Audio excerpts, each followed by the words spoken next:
नमस्कार, सी न्यूज़ भारत में आप सभी का स्वागत है। मैं हूं आपके साथ शिखा। वक्त हो गया है न्यूज़ बुलेटिन का। इस न्यूज़ बुलेटिन में हम बात करेंगे ग्वालियर की, जहां निर्माणाधीन चैम्बर के गड्ढे में गिरने से हुई शाहिद की मौत मामले में पुलिस ने दर्ज की FIR। आगे बात होगी हजारीबाग की, जहां खेलो विधानसभा हजारीबाग फुटबॉल टूर्नामेंट 2024 का हुआ आयोजन। साथ ही आगे चर्चा होगी पाकुड़ की, जहां भाजपा के विधायक प्रतिनिधि मंडल ने की पीड़ितों से मुलाकात। ऐसी तमाम खबरों पर चर्चा करेंगे विस्तार से। खबर ग्वालियर से है, जहां बहोड़ापुर थाना क्षेत्र के आनंद नगर रोड पर 27 जुलाई को सीवर चैम्बर बनाया जा रहा था। शाहिद अफरीदी देर रात अपने 3 दोस्तों के साथ घर लौट रहा था। उसका स्कूटर चैम्बर के गड्ढे में जा गिरा था। इसमें शाहिद की मौत हो गई थी और मोहसिन घायल हो गया था। वहीं तीसरे साथी को हल्की चोटें आई थी। इस पर जनाक्रोश भड़का था और सड़क पर जाम लग गया था। तब निगम अधिकारियों ने जिम्मेवार पर FIR कराने का आश्वासन दिया था। इस हादसे को लेकर शाहिद की मौत के मामले में परिजन इनविराट कंपनी, उसके इंजीनियरों और निगम के कार्यपालन यंत्री RK शुक्ला, प्रभारी उपयंत्री संदीप श्रीवास्तव और प्रभारी सहायक यंत्री राम सेवक शाक्य पर कार्रवाई की मांग कर रहे थे। पुलिस ने इसमें निगम अधिकारियों की गलती नहीं मानी है। सिर्फ कंपनियों के 2 इंजीनियरों और 1 सुपरवाइजर को ही जिम्मेवार माना है। इनमें इंजीनियर शहनबाज खां, प्रदीप सिकरवार और सुपरवाइजर निशांत श्रीवास्तव के नाम हैं। जांच में निगम और कंपनी के अधिकारियों ने सड़क पर चैम्बर बनाते हुए सुरक्षा मानकों की अनदेखी की थी। यहाँ ना तो बैरिकेड्स लगाए गए थे और ना ही सावधान करने के लिए कोई साइन बोर्ड था। रात के अंधेरे में यहाँ से निकलते समय स्कूटर चालक शाहिद को गड्ढा दिखाई नहीं दिया और वो उसमें जा गिरा, जिससे उसकी मौत हो गई थी। फिलहाल पुलिस ने अभी जांच में इन तीनों को दोषी मानते हुए भारतीय न्याय संहिता के नए कानून के तहत मामला दर्ज किया है। आइए जानते हैं इस विषय में। बहोड़ापुर में आनंद नगर में जो है मैरिज गार्डन के सामने एक सीवर चैम्बर में एक्टिवा वाहन से 3 लोग जा रहे थे और उनका एक्टिवा जो है सीवर में गड्ढे में गिर गई थी और जिसके कारण शाहिद अफरीदी नामक एक युवक की डेथ हो गई थी। बहोड़ापुर पुलिस द्वारा उसमें मर्ग कायम किया गया था। मर्ग की जाँच की जा रही थी। नगर निगम के अधिकारी कर्मचारियों के उस संबंध में स्टेटमेंट लिया गया। उनके द्वारा बताया गया कि नगर निगम द्वारा जो सीवर लाइन बनाने के लिए उनको जो दिशा निर्देश दिए गए थे, उन दिशा निर्देशों का पालन नहीं किया उनके द्वारा, जिसके कारण ये घटना घटित हुई। जांच पर से जो है जो कंपनी द्वारा सीवर लाइन बनाई जा रही है, उनके 2 इंजीनियर और 1 सुपरवाइजर, इन तीनों की लापरवाही पाए जाने से इन तीनों के विरुद्ध अपराध पंजीबद्ध किया गया। प्रकरण में विवेचना की जा रही है। आरोपियों को गिरफ्तार कर माननीय न्यायालय के समक्ष पेश किया जाएगा। एडिशनल SP ग्वालियर निरंजन शर्मा ने और क्या कुछ जानकारी दी। ग्वालियर से सी न्यूज़ संवाददाता शिवम सिंह चौहान की रिपोर्ट। खबर ग्वालियर से है, जहां डबरा सिटी थाना क्षेत्र के श्रीराम कॉलोनी में रहने वाले सिंचाई विभाग से निरीक्षक पद से सेवानिवृत्त प्रेम नारायण मिश्रा का बीते घर पर 1 अगस्त को निधन हो गया था। उनके दोनों बेटे प्रदीप और भानु घर में थे। सुबह 10 बजे तक प्रेम नारायण की मृत्यु के बारे में मालूम चलने पर समाज के लोग वहां पहुंच गए, लेकिन छोटा बेटा पिता के शव के समीप बैठा रहा। शव को हाथ भी नहीं लगाने दिया। समाज के लोग वहां से लौट गए। हालात ये हो गए कि 3 दिन बीतने पर आसपास दुर्गंध फैल गई। फिर पड़ोसियों ने इसकी सूचना पुलिस को दी। जब पुलिस पहुंची तो घर से बड़ा बेटा प्रदीप गायब था। छोटा बेटा भानु शव के समीप बैठा था। उसने कहा कि पिता जीवित हैं, अभी आंखें खोलेंगे। बताया गया कि उसने समाज के लोगों से भी कहा था कि पिछोर की ज़मीन बेच दो, जो रुपए मिलेंगे उससे वो पिता को दिल्ली ले जाएगा, वहाँ वो ठीक हो जाएंगे। 3 दिन में उसने किसी की नहीं सुनी। आसपास के लोग इकट्ठा हो गए। मोहल्ले वालों ने दाह संस्कार नहीं करने पर नाराज़गी जताई। हंगामा होने पर पुलिस टीम घर में पहुंची तो बदबू भरी थी। तब उन्होंने शव को एम्बुलेंस से मुक्तिधाम तक पहुँचाया। तब जाकर छोटे बेटे भानु ने पिता का दाह संस्कार किया। आइए जानते हैं इस विषय में। एडिशनल SP ग्वालियर निरंजन शर्मा ने क्या कुछ जानकारी दी। डबरा थाना क्षेत्र में एक प्रेम नारायण श्रीवास्तव 80 वर्षीय थे। उनकी जो है घर में डेथ हो गई थी और डेथ के बाद उनका जो परिजन है उनके द्वारा डेड बॉडी को अंतिम संस्कार नहीं किया जा रहा था और उनका ऐसा मानना था कि उनके द्वारा फिर से उनके पिता जीवित हो जाएंगे, तो इस कारण से वो डेड बॉडी का अंतिम संस्कार नहीं कर रहे थे। पर जब 2 दिन तक डेड बॉडी रखी रही, आस पड़ोस में सड़ान और बदबू आने लगी, तो आस पड़ोस वालों ने डबरा थाने पर कंप्लेंट करी।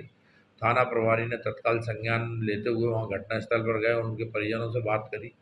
उनको डॉक्टर द्वारा बुलाकर समझाया गया और लोगों द्वारा भी समझाया गया। जब उनकी समझ में आई, जब उनके परिजनों द्वारा अंतिम संस्कार किया गया। ग्वालियर से सी न्यूज़ संवाददाता शिवम सिंह चौहान की रिपोर्ट। खबर हजारीबाग से है, जहां मुख्य अतिथि भाजपा हजारीबाग के लोकप्रिय सांसद मनीष जायसवाल ने दीप प्रज्वलित कर एवं फुटबॉल को किक मारकर शुभारंभ किया। भाजपा नेत्री शेफाली गुप्ता ने कहा कि ग्रामीण क्षेत्र की खेल प्रतिभा को उजागर कर प्रदेश तथा राष्ट्रीय स्तर पर खिलाड़ियों को पहुंचाना ही मेरा मकसद है। ये भी कहा कि खेल से शारीरिक मानसिक विकास भी होता है, इसलिए हर युवा के लिए खेल अत्यंत आवश्यक है और हर युवा को खेल में अपनी रुचि जरूर रखनी चाहिए। बताते चलें कि टूर्नामेंट सदर विधानसभा क्षेत्र के 5 स्थानों पर आयोजित होगा। सदर प्रखंड, कटक मगदाग प्रखंड, कटक मसांडी प्रखंड, दारू प्रखंड एवं करजन ग्राउंड में आयोजित होगा, जिसकी शुरुआत हजारीबाग करजन ग्राउंड से हो चुकी है। सदर विधानसभा क्षेत्र के सभी पंचायत की टीमें इसमें हिस्सा लेंगी। अभी तक इस टूर्नामेंट में 72 टीमों ने हिस्सा लिया है एवं ये टूर्नामेंट लगभग महीने दिन तक चलेगा। क्या कहेंगे?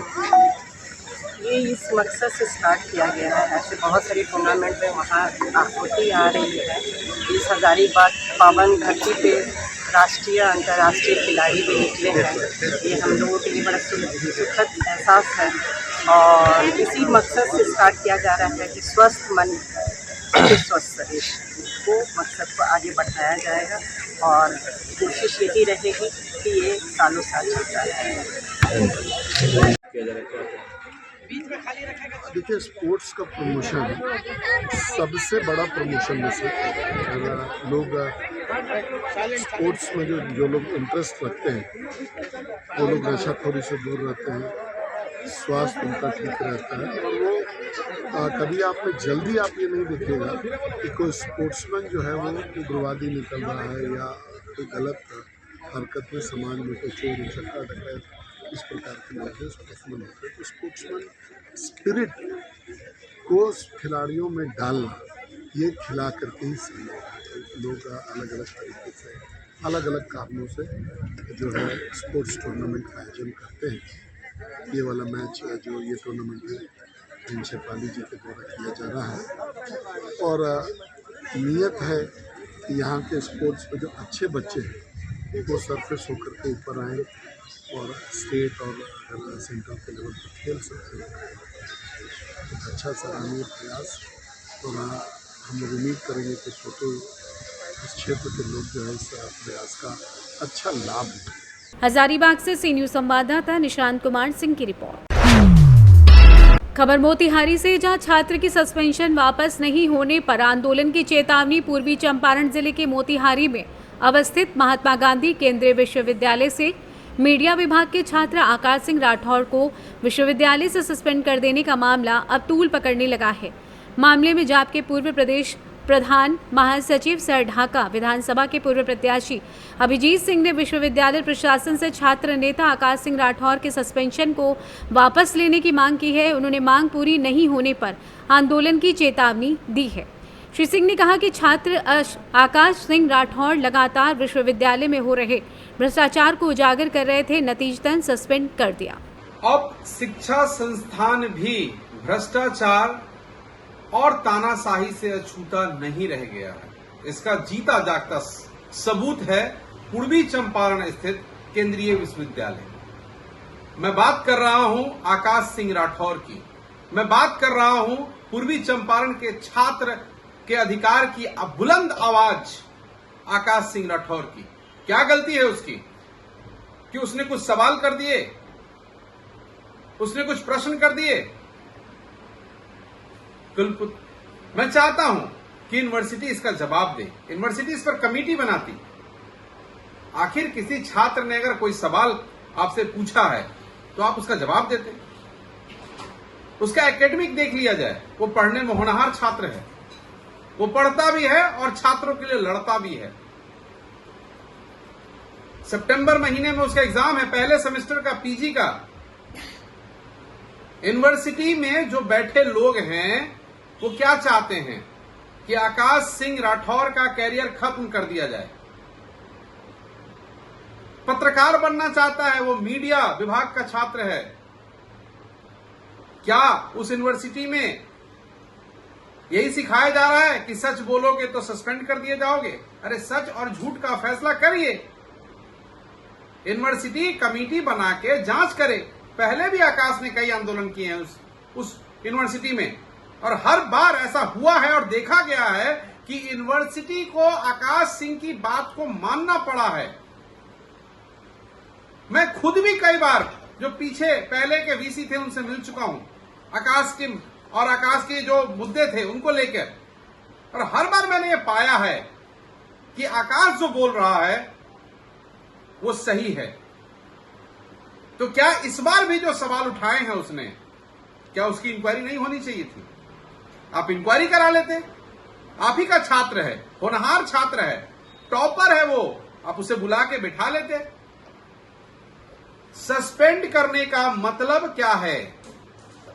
मैं उन सभी प्रोफेसरों से और यूनिवर्सिटी के वीसी से, यूजीसी से और भारत सरकार के शिक्षा मंत्री से मांग करता हूं कि आकाश ने जितने भी मुद्दे उठाए हैं आज तक, उन सभी की जांच हो, आकाश का सस्पेंशन को खत्म किया जाए और आकाश को पढ़ने की आजादी दी जाए। हमारे नेता आदरणीय पप्पू यादव जी ने इस बात को सदन में रखा है। अगर आकाश पर की गई कार्रवाई वापस नहीं होगी तो पूर्वी चंपारण का युवा और छात्र सच के लिए, युवाओं के और छात्रों के अधिकार के लिए सड़कों पे उतरेगा। मोतिहारी से सी न्यूज संवाददाता राहुल कुमार की रिपोर्ट। खबर पाकुड़ से, जहां भाजपा का एक विधायक प्रतिनिधि मंडल गायबथान में हुई घटना और छात्रावास में हुई घटना को लेकर पाकुड़ पहुंचे, जिसमें राजमहल विधायक अनंत ओझा, देवघर विधायक नारायण दास गोड्डा, विधायक अमित मंडल विधायक सहित भाजपा के दर्जनों कार्यकर्ता सर्वप्रथम जिले के महेशपुर प्रखंड के गायबथान गांव पहुंचकर पीड़ितों से मुलाकात की और पार्टी फंड के द्वारा 2 लोगों को 1-1 लाख चेक इलाज के लिए दिया गया। वहीं केकेएम कॉलेज बालक छात्रावास के पीड़ित छात्रों से मुलाकात कर घटना के बारे में जानकारी ली। मौके पर राजमहल के विधायक अनंत ओझा और देवघर विधायक नारायण दास ने कहा कि आदिवासी मुख्यमंत्री रहते झारखंड के आदिवासी सुरक्षित नहीं हैं। उन्होंने कहा कि आदिवासियों की जमीन पर जबरन कब्जा इसलिए हो रहा है कि यहाँ की सरकार तुष्टीकरण की राजनीति कर रही है। इससे इस क्षेत्र की भयावहता साफ समझी जा सकती है। उन्होंने कहा कि झारखंड के आदिवासियों के हितों की रक्षा का ढिंडोरा पीटने वाली झारखंड सरकार की संवेदनहीनता का आलम ये रहा था।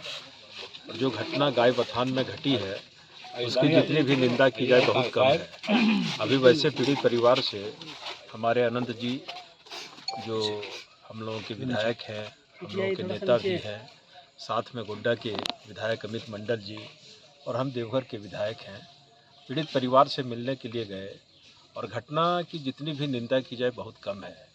एक आदिवासी परिवार जिनके साथ मारपीट की गई, उनकी ज़मीन उसको ही कब्जे में करने की बात की गई और पूरा प्रशासन सरकार के इशारे पर पीड़ित परिवार के साथ नहीं है, बल्कि जिस परिवार के द्वारा उसको शोषित किया जा रहा है, उसकी ज़मीन को लूटा जा रहा है, उसके साथ है।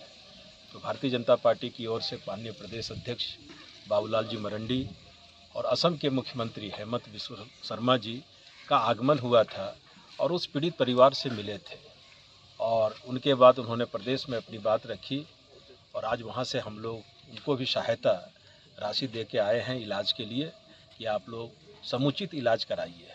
और यहाँ भी हॉस्टल में घुसकर वैसे समाज के द्वारा और ख़ास करके प्रशासन के द्वारा जो छात्रों के साथ बेरहमी से मारपीट किया गया है वो भी दुखद है। छात्र देश के भविष्य होते हैं, इनके चेहरे में कौन सी प्रतिभा छिपी होती है कोई कह नहीं सकता है और इन लोगों के साथ बेरहमी से मारपीट करना। यहाँ भी दोनों नेता हमारे आए थे और इनका समुचित इलाज हो उसकी व्यवस्था पार्टी की ओर, भारतीय जनता पार्टी की ओर से किया गया है। और जैसा कि अभी अनंत ओझा जी ने कहा, माननीय विधायक जी ने कहा कि इनके इलाज में जितनी भी व्यवस्था, जितनी भी चिंता, उसके लिए पार्टी चिंतित है। इनका अगर यहाँ इलाज नहीं होता है तो रांची रिम्स है, कई प्राइवेट हॉस्पिटल हैं, वहाँ भी भारतीय जनता पार्टी इनका समुचित इलाज कराएगी। और इसी निमित्त हम लोग छात्रों का हौसला बुलंद करने के लिए आए थे कि ये पहले स्वास्थ्य लाभ प्राप्त करें, भारतीय जनता पार्टी इनके साथ है। Thank you. अभी झारखंड विधानसभा का सत्र चल रहा था और सत्र चलने के कारण छात्रों के दर्द के साथ, उसकी घटना के साथ हम सब नहीं पहुंच पाए, लेकिन सत्र के समाप्ति के दिन ही भारतीय जनता पार्टी के प्रदेश अध्यक्ष आदरणीय श्री बाबूलाल मरंडी जी और असम के माननीय मुख्यमंत्री श्री हेमंत बिस्वा शर्मा जी, जो हमारे राज्य के सह प्रभारी भी हैं, उन्होंने सीधे पूछा कि संताल परना से कौन कौन विधायक आते हैं। उन्होंने कहा कि मैं गया था उन बच्चों के बीच, उस महेशपुर के गाय बथान में जिस प्रकार से आदिवासी महिला के साथ, आदिवासी बुजुर्ग के साथ उनको अपने ही ज़मीन पर बेदखल करने के लिए शासन के दर ठोकरें खाना पड़ रहा है, प्रताड़ना झेलना पड़ रहा है।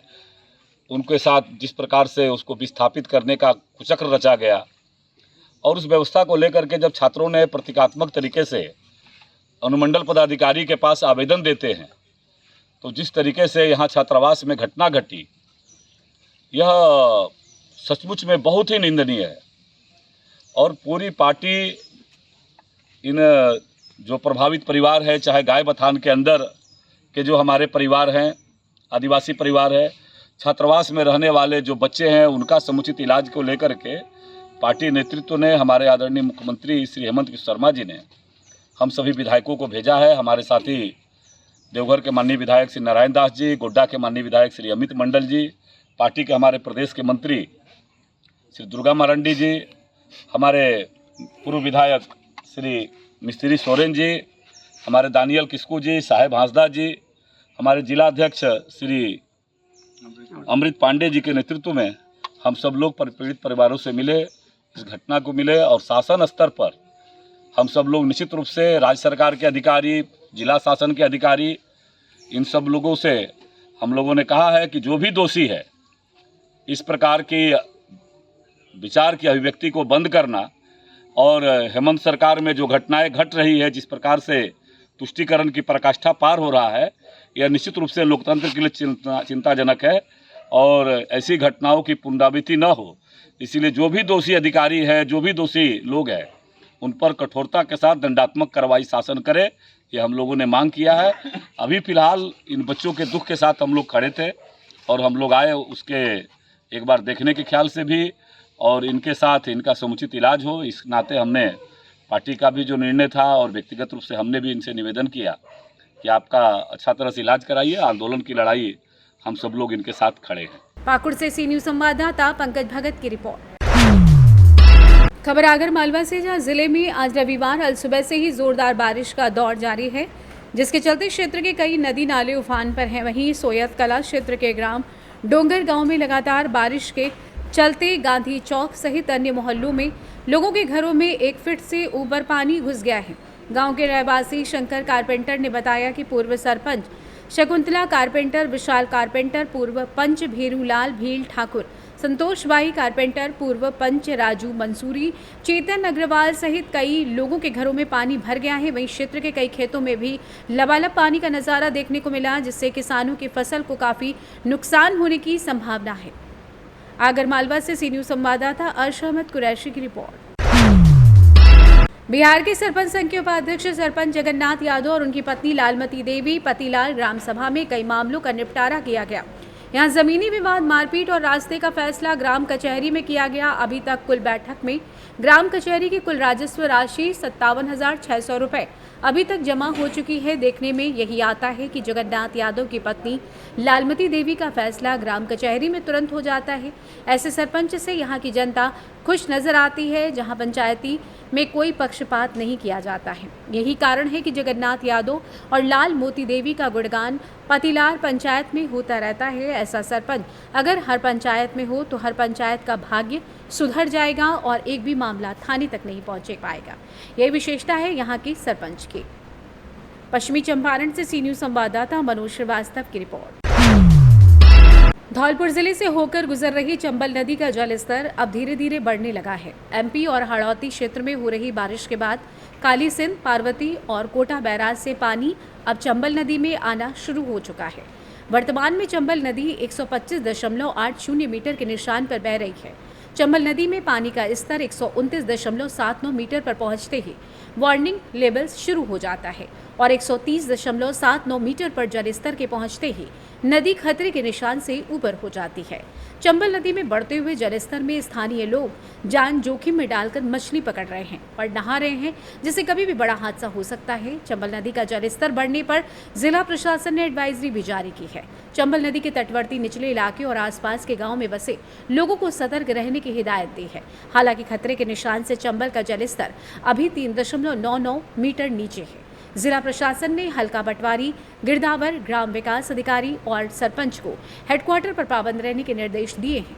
जिला प्रशासन ने आमजन से अपील की है कि नदी, एनीकट, तालाब और पोखर के पास ना जाएं और जहां पानी का तेज बहाव हो वहां दूरी बनाए रखें। साथ ही आपदा प्रबंधन को भी अलर्ट रहने के निर्देश दिए हैं। धौलपुर जल संसाधन विभाग के मुताबिक सीजन में धौलपुर जिले में लगभग औसत 650 mm बारिश दर्ज की जाती है। इस सीजन में अभी तक 68.87% बारिश धौलपुर जिले में हो चुकी है। धौलपुर में 426 mm, बाड़ी में 546 mm, बसेड़ी में 550 mm, राजाखेड़ा में 374 mm, सैपऊ में 409 mm बारिश दर्ज की गई है। धौलपुर से सी न्यूज़ संवाददाता राकेश अग्रवाल की रिपोर्ट। खबर महाराष्ट्र के छत्रपति संभाजी नगर से है, जहां फुलंब्री तहसील के बाबरा स्थित श्री बालाजी संस्थान मंडल एवं ग्रामीणों द्वारा भराड़ी से वेरुल तक शुरू हुई साकरेश्वर से घृष्णेश्वर कांवड़ यात्रा का रविवार को बाबरा में बड़े उत्साह के साथ स्वागत किया गया। सिल्लोड तहसील के भराड़ी से शनिवार की सुबह 7 बजे कांवड़ यात्रा का प्रारंभ हुआ। इस कांवड़ यात्रा में लगभग 200 पुरुष और 50 महिलाओं ने भाग लिया है, जो बाबरा के श्री संस्थान बालाजी मंदिर और खुलताबाद तहसील के यसगांव नंबर 2 के संस्थान मारुति मंदिर में एक दिन रुकेगी। इस कांवड़ यात्रा के लिए चाय, पानी, नाश्ता और भोजन की व्यवस्था पहले से ही उचित स्थान पर कर ली गई है। यात्रा का मंगलवार को श्री घृष्णेश्वर महादेव मंदिर दर्शन महाप्रसाद कार्यक्रम के बाद संत जनार्दन स्वामी आश्रम श्री क्षेत्र वेरुल में समापन होगा। कांवड़ यात्रा में भाग लेने वालों के लिए नियम एवं शर्तें हैं। इसमें भाग लेने वाले लोगों को सड़क पर शांतिपूर्वक चलना चाहिए, हमेशा साथ साथ चलना चाहिए। अगर कांवड़ यात्रा दूसरे गांव में पहुंचती है तो इस बात का ध्यान रखना चाहिए कि वो वहां के लोगों को परेशान ना करे। यात्रा के दौरान कोई भी दुर्व्यवहार नहीं करेगा। भाग लेते समय कोई भी व्यक्ति किसी प्रकार का कोई नशा नहीं करेगा। जो लोग नशे के आदी हैं वे भाग ना लें। यदि पाया गया तो उन्हें यात्रा से बाहर कर दिया जाएगा। आदि हिदायतें दी गई हैं। महाराष्ट्र छत्रपति संभाजी नगर से सी न्यूज़ संवाददाता राधेश्याम हिवाले की रिपोर्ट। पूर्वी चंपारण के सुगौली में सफाई कर्मी हड़ताल पर, राहगीर चल रहे कचरे के अंबार पर। नगर पंचायत के सफाई कर्मियों के हड़ताल के कारण सफाई कार्य बाधित है। हड़ताल से नगर की सफाई व्यवस्था पूरी तरीके से चरमरा गई है। सफाई नहीं होने से नगर के कई जगहों पर गंदगी व कचरे का अंबार लग गया है, जिससे लोगों की परेशानी बढ़ गई है। जैसे तैसे लोग खुद से कुछ सफाई कर रहे हैं। अगर सफाई शीघ्र ही काम में वापस नहीं लौटते हैं तो कचरे का ढेर लग जाएगा। अधिकांश जगहों पर कचरे का अंबार लगा हुआ है। सबसे खराब हालत नगर के मुख्य बाजार के मुख्य मार्ग की है, जहां राहगीर कचरे के अंबार को पार चलने को मजबूर हैं, जिससे स्थानीय ग्रामीण, दुकानदार एवं राहगीरों की परेशानी बढ़ गई है। इससे महामारी फैलने का खतरा बढ़ जाएगा। मोतिहारी से सी न्यूज़ संवाददाता वीरेंद्र कुमार गुप्ता की रिपोर्ट। फिलहाल इस न्यूज़ बुलेटिन में बस इतना ही। देश दुनिया की तमाम बड़ी खबरों के लिए देखते रहें सी न्यूज़ भारत।